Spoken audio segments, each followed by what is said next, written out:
आपका हमारे चैनल ज्ञानी हुई चंद्रा पे स्वागत है और आज हम लोग ब्रायोफाइटा के विषय में बात करेंगे। तो क्लास को अंत तक देखिएगा और अगर आपको वीडियो अच्छी लगे तो वीडियो को शेयर करिएगा, लाइक करिएगा, चैनल को सब्सक्राइब कर लीजिएगा। आइए क्लास को शुरू करते हैं।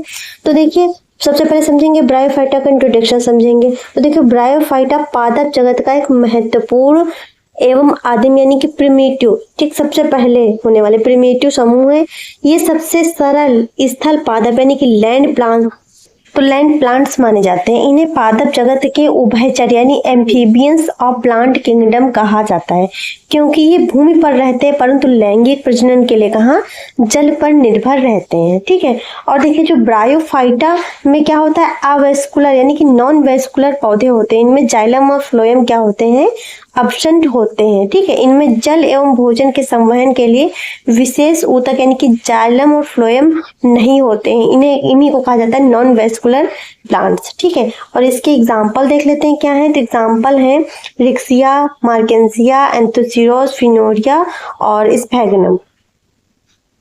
अब देखेंगे इसकी खोज एवं अध्ययन। ठीक, खोज और अध्ययन के विषय में बात करेंगे। तो ब्रायोफाइटा शब्द का प्रयोग सर्वप्रथम ब्राउन यानी कि रॉबर्ट ब्राउन ने किया। इनका वैज्ञानिक अध्ययन ब्रायोलॉजी कहलाता है। क्या कहलाता है, ब्रायोलॉजी। तो ब्रायोलॉजी कहलाता है। ब्रायोफाइटा की प्रमुख विशेषताएं देखेंगे। जनरल कैरेक्टरिस्टिक इसकी समझेंगे क्या होती हैं।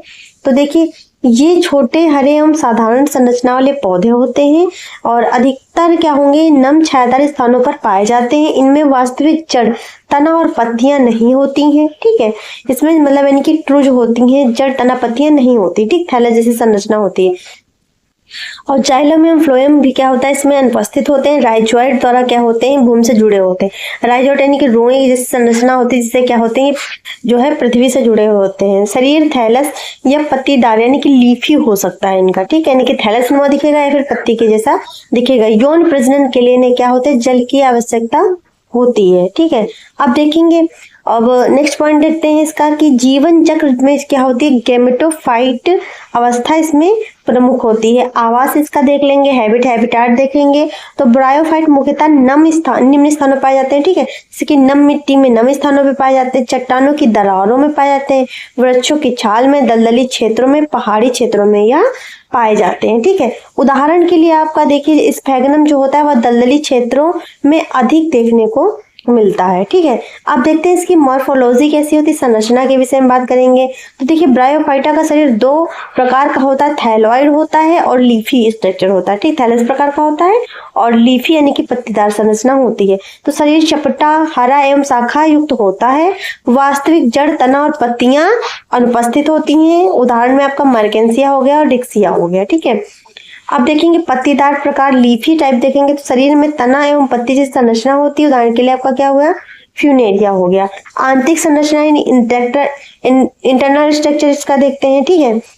तो इंटरनल स्ट्रक्चर में देखिए, ऊतक विभेदन यानी कि टिश्यू डिफरेंशिएशन बहुत कम होता है इसमें। ठीक है। ऊतक जो होता है, ऊतक को बहुत कम डिफरेंट आप कर पाओगे। संवहनीय ऊतक इसमें क्या होता है, अनुपस्थित होता है। और कुछ मांस में जल परिवहन के लिए विशेष कोशिकाएं यानी कि हेड्रॉइड्स और लिप्टॉइड्स पाई जाती हैं। ठीक है। प्रजनन रिप्रोडक्शन देखते हैं कैसा होता है।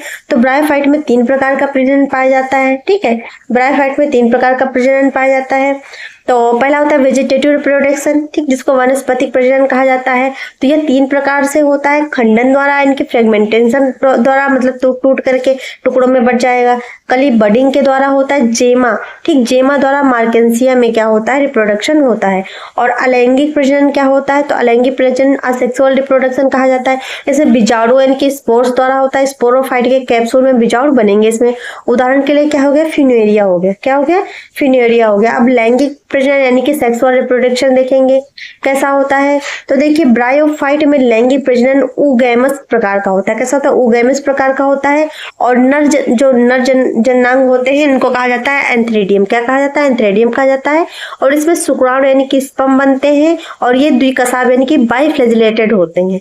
अब मादा जननांग की बात करेंगे तो मादा जननांग में आर्चिगोनियम हो गया। ठीक है। तो इसमें क्या होंगे, अंडाणु यानी कि एग बनाएगा। निषेचन जो होता है ये जल की उपस्थिति में होता है। ठीक है। यानी कि इनके निषेचन के लिए जल की आवश्यकता होती है।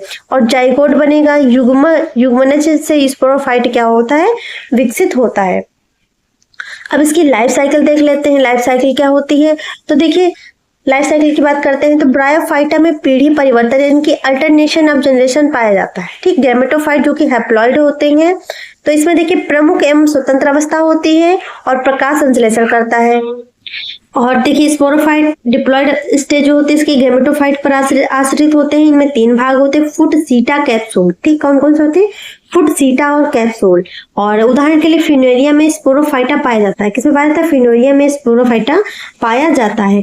अब इसका क्लासिफिकेशन देखेंगे, वर्गीकरण देखेंगे, तो वर्गीकरण की बात करते हैं तो ब्रायोफाइटा, ठीक, ब्रायोफाइटा को 3 वर्गों में विभाजित किया गया है। वर्ग देख लेते हैं। सबसे पहले लीवरवर्ट्स आते हैं जिसको हेपेटिकोफाइटा कहते हैं। ठीक, तो लीवरवर्ट्स इसमें आते हैं, तो शरीर इनका थैलस रूपी होता है। उदाहरण के लिए रिक्सिया हो गया और मार्केंसिया हो गया। ठीक है, अब इसमें पूछा जाएगा लीवरवर्ट्स कौन से, रिक्सिया, मार्केंसिया, से ऑप्शन दे दिया जाएगा।